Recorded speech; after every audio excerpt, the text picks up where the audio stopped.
కొత్తగా పెళ్లి చేసుకొని ఇంట్లోకి అడుగుపెట్టిన రాజీ, స్వప్న తోటి కోడళ్ళి కూతుళ్ళు. రాజీ కాస్త పొగరబోతు అయితే స్వప్న నిదానస్తురాలు.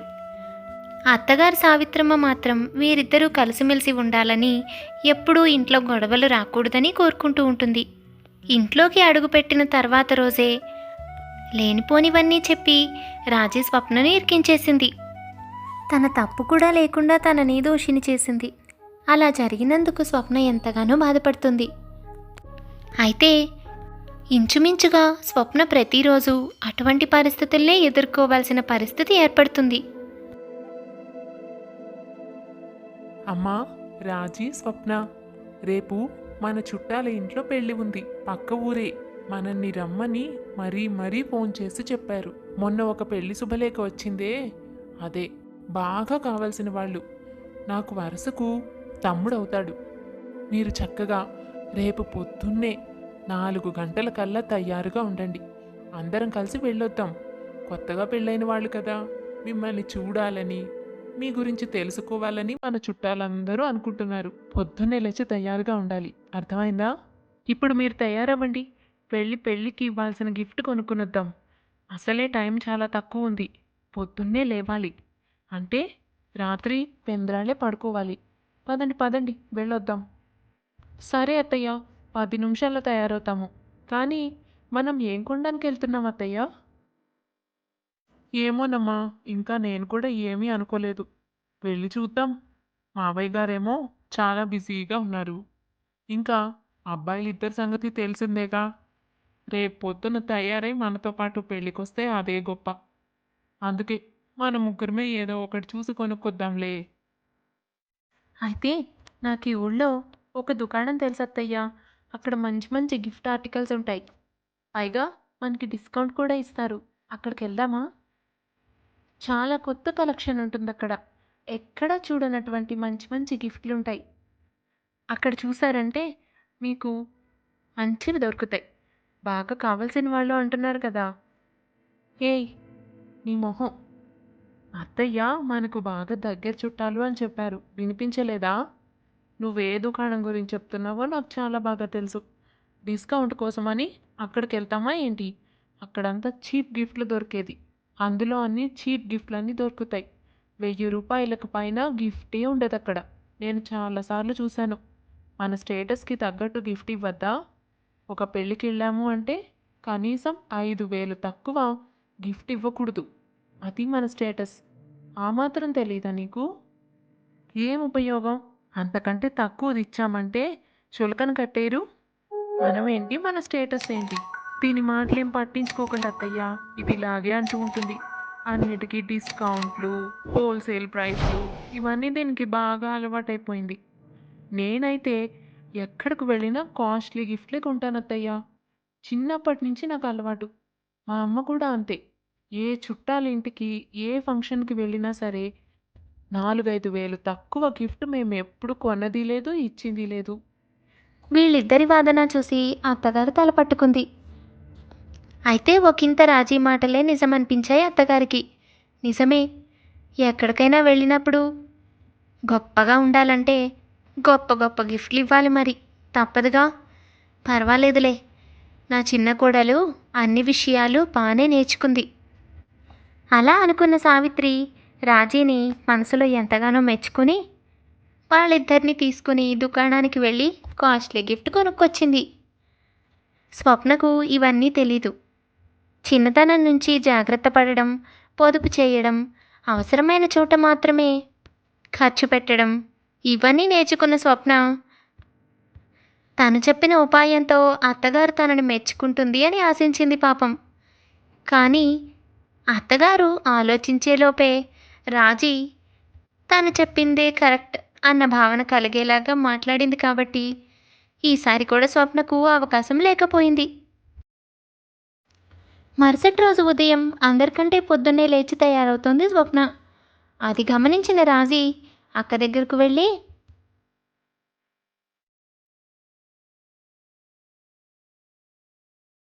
ఓ, పర్లేదక్క, బాగానే తయారైపోయావు. అందరూ ఇప్పుడే లేచి తయారవుతున్నారు. అత్తయ్య నీకో మాట చెప్పమంది. నువ్వు లేచి తయారయ్యావని చూశారంట. అందరి కోసం ఏదైనా సింపుల్గా టిఫిన్ చేయమని చెప్పారు. ఎలాగూ తయారైపోయావు కదా, ఆ పని చూడు. కాసేపట్లో పెళ్ళికి వెళుతూ టిఫిన్ చేయమండవేంటి రాజీ? అత్తయ్య ఏమని చెప్పారు? నువ్వు నాకేమని చెప్తున్నావు? మరీ బాగుందక్క.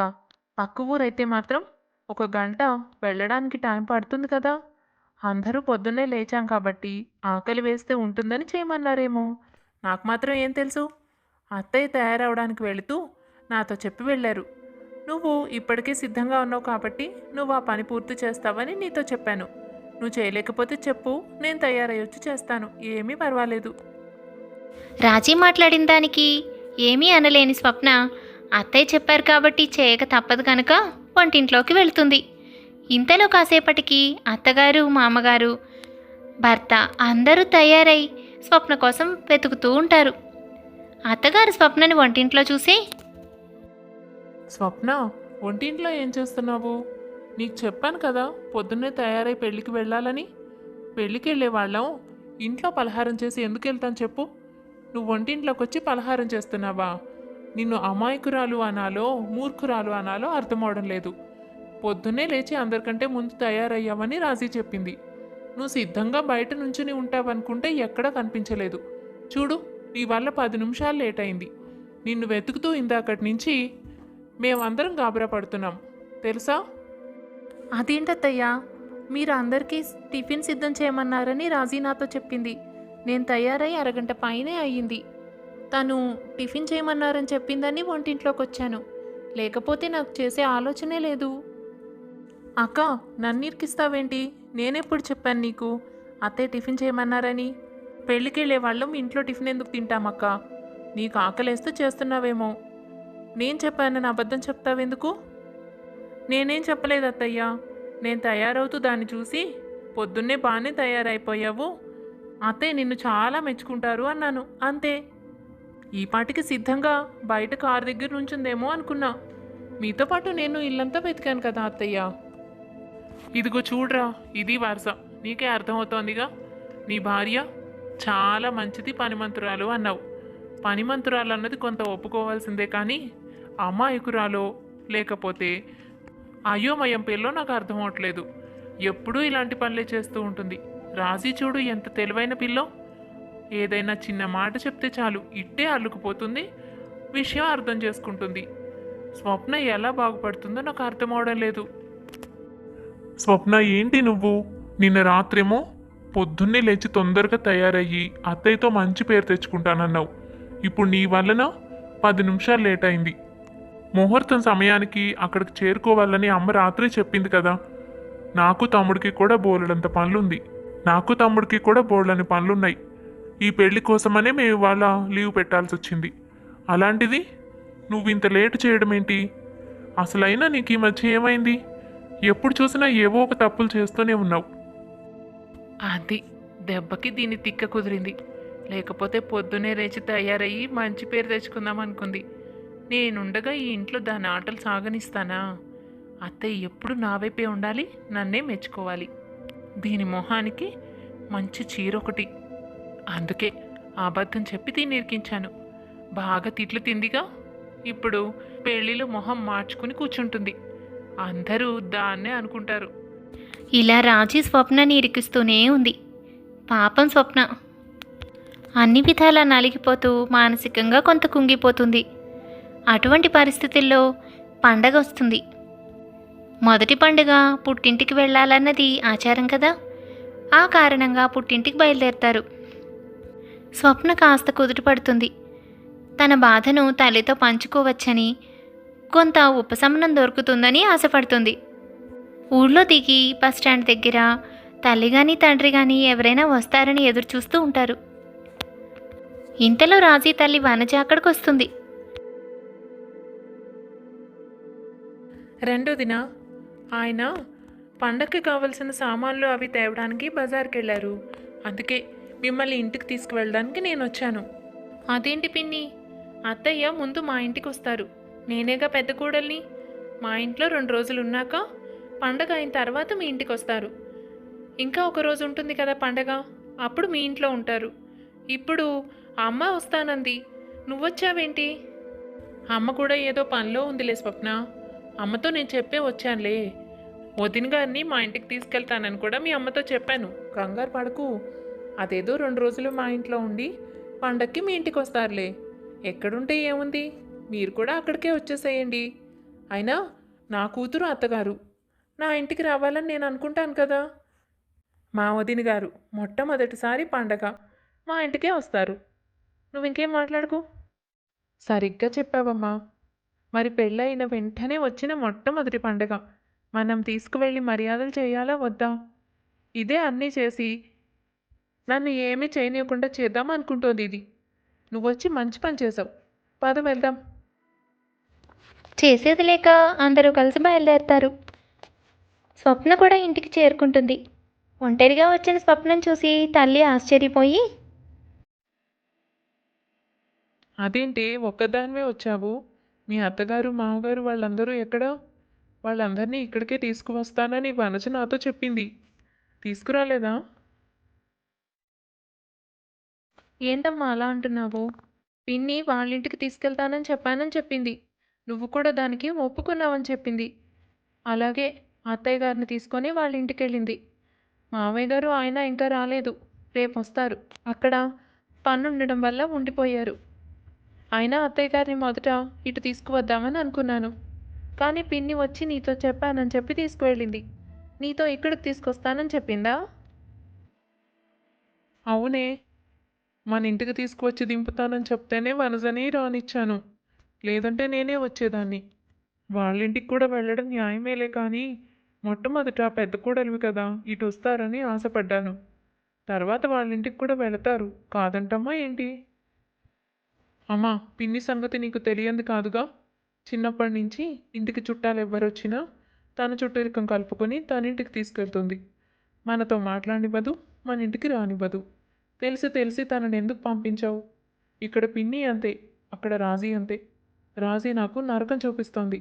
నాతో ఒక మాట, అత్తయ్యతో ఒక మాట చెప్పి అన్నిటిలో నన్ను దూషించేసి ఇరికిస్తోంది. నేను చాలా బాధపడుతున్నాను. అత్తయ్యకు నేను ఏమీ అర్థం కాలేదు. నన్ను ఒక మూర్ఖురాలు అనుకుంటున్నారు చివరికి. తెలుసా, నేను ఏ మాట చెప్పినా అందులో పెడర్థాలు తీసి నన్ను అత్తయ్య ముందు ఏమీ పనికిరాని దానిలో నుంచోపెడుతోంది. దాని మాట చాతుర్యం ముందు నేను ఏమీ నెగ్గలేకపోతున్నాను. అయినా నువ్వే చెప్పావు, మంచిగా ఉండాలి, సహాయంగా ఉండాలి, నిదానంగా మాట్లాడాలి, అత్తింట్లో మంచి పేరు తెచ్చుకోవాలి అని. కానీ దానికి విరుద్ధంగా అన్నీ జరుగుతున్నాయి. నేను నువ్వు చెప్పినట్టే ఉన్నాను. కానీ రాజీ అన్నిటిలోనూ గొప్పలు పోతూ అన్ని కోరికలు కోరుకుంటూ వాటిని తీర్చుకుంటూ బతుకుతోంది. దానిని ఎవ్వరూ ఒక్క మాట అనడం లేదు.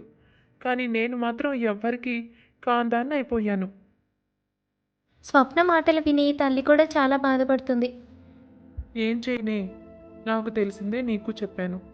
అత్తగారి ఇంట్లో మంచి పేరు రావాలంటే అణకువగా ఉండాలి, పనిమంతురాలై ఉండాలి. అది కావాలి ఇది కావాలి అని గొంతెమ్మ కోరికలు కోరకూడదు. మన స్థితి ఏమిటో తెలుసుకొని ప్రవర్తించాలి. మా అమ్మ నాకు ఇవే చెప్పింది. నేను అవే పాటించాను. నీకు అవే చెప్పాను. నువ్వేమో అవన్నీ తప్పంటున్నావు. ఏం చెయ్యాలి మరి? ఏమోనమ్మా, నువ్వు నన్ను అడిగితే నేనేం చెప్పను? నువ్వేం నేర్చుకున్నావో నాకేం నేర్పావు. నాకు మాత్రం ఏ రోజు మనశ్శాంతి అనేదే లేదు. ఇది తోటికోడలుగా వస్తోంది అంటే ఏమో అనుకున్నాను, కానీ నేను ఇలాంటి అవస్థలు పడాల్సి వస్తుందని మాత్రం నేను అనుకోలేదు. రాజీ నాతో సఖ్యంగా ఉండదనుకున్నా, కానీ నన్ను కావాలని ఇరికిస్తోంది. నాకు చాలా బాధగా ఉందమ్మా.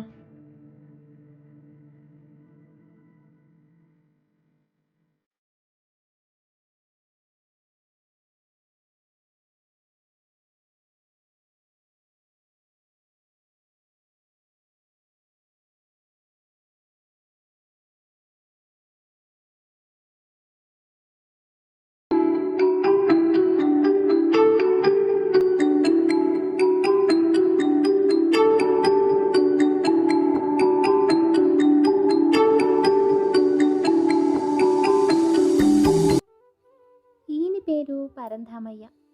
పరంధామయ్య ఒక ప్రభుత్వ పాఠశాలలో ఉపాధ్యాయుడిగా పనిచేసి కిందటి సంవత్సరమే రిటైర్ అయ్యాడు. పరంధామయ్యకు చదువన్నా, చదువుకునే పిల్లలన్నా చాలా ఇష్టం. తాను కష్టపడి సంపాదించిన దానితో ఒక ఇల్లు కొనుక్కున్నాడు. కాస్తో కూస్తో డబ్బు కూడబెట్టాడు పరంధామయ్య. పరంధామయ్యకు 2 అబ్బాయిలు. మొదటివాడు గౌతమ్ డాక్టర్ చదువుకున్నాడు. రెండోవాడు రవి వ్యాపారం చేస్తున్నాడు. నాన్నగారు, ఈ సంవత్సరం పరీక్షలు నేను చాలా బాగా రాశాను. ఖచ్చితంగా ఇందులో పాస్ అవుతాను. అంతేకాదు, ఈ జిల్లాకే ఫస్ట్ వస్తాను. నాకు ఆ నమ్మకం ఉంది. నన్ను ఇంత దాన్ని చేసి చదువు చెప్పించి ప్రయోజకురాల్ని చేసినందుకు మీకు చాలా రుణపడి ఉన్నాను. మీరు కానీ లేకపోతే ఈరోజు నా జీవితం ఇలా ఉండేది కాదు. దీని తర్వాత నేను ఐఏఎస్కు తయారు కావాలి అనుకుంటున్నాను. దానికి సంబంధించినవన్నీ కూడా నేను సేకరించి ఉంచాను. ఎంతో శ్రద్ధగా చదువుతున్నాను. అందులో కూడా పాస్ అయ్యానంటే నాకు మంచి భవిష్యత్తు ఉంటుంది. ఇదంతా మీ చలవే. నేను జీవితంలో స్థిరపడడానికి మీరే కారణం. మీరు అమ్మ లేకపోతే నేను ఉండేదాన్నే కాదు. ఈమె పేరు కుసుమ. పరంధామయ్యకు 2 అబ్బాయిలు కదా, కుసుమ ఎక్కడి నుంచి వచ్చింది అనుకుంటున్నారా? కుసుమ వారికి సొంత కూతురు కాదు. కుసుమ పరంధామయ్య పాఠాలు చెప్పే పాఠశాలలో ఒక అమ్మాయి. ఎంతో ఆడుతూ పాడుతూ చలాకీగా ఉండేది. చాలా బాగా చదువుకునేది. పరంధామయ్య తనను చూసి ఎంతో ముచ్చటపడేవాడు. అయితే అకస్మాత్తుగా ఒక ప్రమాదంలో తల్లిదండ్రులను కోల్పోయిన కుసుమ చాలా దిగాలు పడింది. స్కూల్లో ఏడుస్తూ ఉండేది. తనను చూసి పరంధామయ్య ఇంటికి తీసుకువచ్చి తన కూతురిలాగా పెంచుకుంటున్నాడు. ఏ లోటు లేకుండా ప్రేమగా చూసుకుంటున్నాడు. పరంధామయ్య భార్య కూడా ఎంతో మంచిది. కుసుమను సొంత బిడ్డలాగా సాకింది.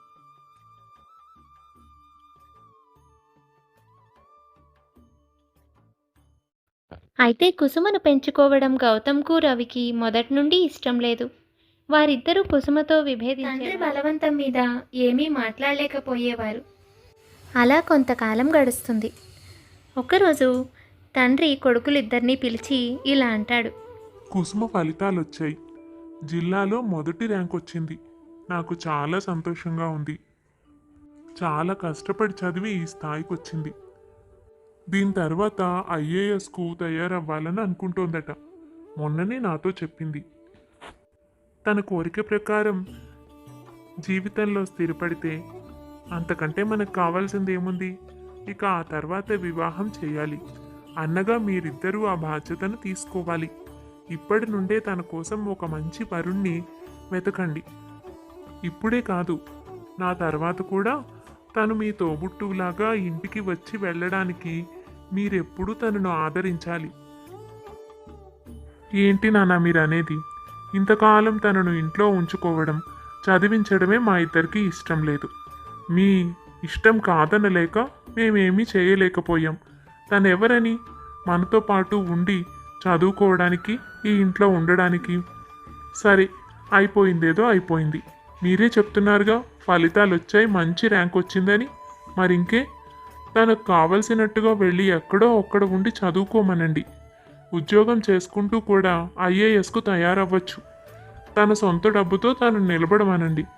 ఇక అది చాలదన్నట్టు పెళ్లి కూడా చేయాలి, బాధ్యత తీసుకోవాలి అంటున్నారు. పెళ్ళైన తర్వాత కూడా ఈ ఇంటినే అంటిపెట్టుకుని ఉంటుందా? అయినా పెళ్ళి మన బాధ్యత ఎలా అవుతుంది? తల్లిదండ్రుల్ని పోగొట్టుకుని ఒంటరిదైపోయింది కాబట్టి ఏదో చూస్తూ ఉండలేక ఇంటికి తీసుకువచ్చి చదివించారు. అంతవరకు చాలు. ఇక పెళ్ళి కూడా చేయాలి అంటే మన దగ్గర ఏముందని? మీరు చాలా కష్టపడి ఈ ఇంటిని కొన్నారు. ఇంతకాలం మమ్మల్ని అందరినీ చూసుకున్నారు. ఇప్పుడు తన పెళ్ళి కూడా మనమే చేయాల్సి వస్తే ఈ ఇల్లు అమ్మేసి చేయాలి. మరి మా ఇద్దరి సంగతి ఏమిటి? మీరు ఇలా మాట్లాడతారని నేను ఊహించలేదు. అరే, నువ్వు ఇలా మాట్లాడతావని నేను ఎప్పుడూ అనుకోలేదు గౌతమ్. అదేం మాట? నేను కుసుమను కేవలం తల్లిదండ్రులు లేని అనాథగా ఏదో జాలిపడి ఇక్కడకు తీసుకురాలేదు. తనను అలా అనుకుని ఎప్పుడూ పెంచలేదు. ఎప్పుడైతే ఇంటికి తీసుకువచ్చానో అప్పటి నుంచి నా కూతురనే అనుకున్నాను. ఈ ఇంటి ఆడపడుచుగానే భావించాను. అంతేకాని పరాయి పిల్లని ఎప్పుడూ అనుకోలేదు. మన ఇంట్లో కూడా ఒక ఆడపిల్ల ఉంటే బాగుంటుందని నేను అమ్మ ఎప్పటి నుండో అనుకునేవాళ్ళం. కుసుమ ఒంటరిది కావడం వల్ల మనకి మన ఇంటి పిల్ల అయ్యింది. ఆడపిల్ల లక్ష్మీదేవి. మీకే ఒక చెల్లి ఉంటే ఇలా ఆలోచిస్తారా? కుసుమ మీ చెల్లెలే, చెల్లి ఉంటే ఏమిటి? అయినా ఇటువంటి ఆలోచనలు మీకు ఎలా వచ్చాయి? చెల్లెలి పెళ్లి చేయడం మీ బాధ్యత. ఇక దీనిలో ఆలోచించేదేమీ లేదు. అవసరమైతే ఇల్లు అమ్మి చేయక తప్పదు. నేను కొంత డబ్బు దాచి ఉంచాను. మీరిద్దరూ కూడా మీ మీ వృత్తుల్లో బాగానే స్థిరపడ్డారు కదా. ఆ తర్వాత మన జీవితం వెళ్ళదీయడం పెద్ద కష్టమేమీ కాదు. ముందు దానికి మంచి సంబంధం వెతకమని చెప్పాను. డబ్బు గురించిన ప్రస్తావన నేను ఇంకా తీసుకురాలేదే. అన్నలుగా మీరు కూడా బాధ్యత తీసుకుని మంచి చెడు ఆలోచిస్తారని మీతో ఈ విషయం చెప్పాను. అవునన్నయ్య, కుసుమ మన చెల్లెలే కదా. తన పెళ్లి చేయడం మన బాధ్యత. నువ్వేంటి నాన్నతో అలా మాట్లాడావు? నాన్న, వీడేదో తమాషా కనుంటాడు. కుసుమ అంటే మా ఇద్దరికి కూడా చాలా ఇష్టం. తన పెళ్లి తప్పక మేము దగ్గరుండి జరిపిస్తాం. మీకెందుకు, మీరు నిశ్చింతగా ఉండండి. ఏంట్రా ఏదో కొత్తగా మాట్లాడుతున్నావు? కుసుమ పెళ్ళి మనం కలిసి చేయాలా? కుసుమ అంటే మనకు కూడా ఇష్టమేనా? నాన్న ముందు నాటకాలు ఆడుతున్నావు కదూ. నాకు నీలా నాటకం ఆడటం రాదురా. అందుకే మొహం మీదే నా అభిప్రాయం చెప్పవలసి వచ్చింది. ఎవరో అమ్మాయిని తీసుకువచ్చి పోషించి పెళ్లి చేసి అది చాలన్నట్టు తర్వాత బాధ్యత కూడా తీసుకోవాలట. ఇది ఎలా సాధ్యపడుతుంది? నువ్వే చెప్పు. అబ్బా అన్నయ్య, నాకు మాత్రం కుసుమకు అన్నీ చేసి పంపించాలని ఉందనుకుంటున్నావా ఏంటి? మన ఇద్దరిది ఎప్పుడూ ఒకటే మాట. చిన్నప్పటి నుంచి ఆమె అంటే నాకు ఇష్టం లేదు. నీకు తెలియందేముంది? నేను నాన్న ముందు అలా మాట్లాడాను అంతే.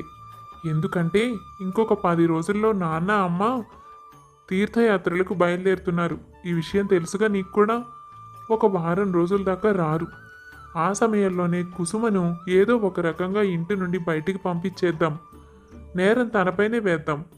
అప్పుడే మనం నాన్న ముందు చెడ్డవాళ్ళు అవ్వకుండా ఉండొచ్చు. ఇంతలోనే నువ్వు ఇలా మాట్లాడావంటే అనుకున్నదంతా విఫలమవుతుంది. అందుకే మనకిష్టం ఉన్నట్టు మనం చేస్తామన్నట్టుగానే మాట్లాడతాం. ఎవరికీ తెలియకుండా నెమ్మదిగా కుసుమను ఇంటి నుంచి బయటకు పంపించేద్దాం. కర్ర విరగదు, పాము చావదు. నువ్వేమో ఇవేమీ ఆలోచించకుండా వెళ్ళి నాన్నతో చెప్పడం మొదలుపెట్టావు. అందుకే మధ్యలో నేను అడ్డుపడాల్సి వచ్చింది. 4 మాటలు గట్టిగా అంటే తనే వెళ్ళిపోతుంది. ఈ మాత్రం దానికి నాన్నతో దెబ్బలాడడం ఎందుకు? ఇప్పటిదాకా అయ్యిందేదో అయ్యింది. ఇప్పుడు ఎలాగూ చదువు పూర్తయిందిగా. ఇక చాలు. ఆమెను భరించడం నా వల్ల కాదు.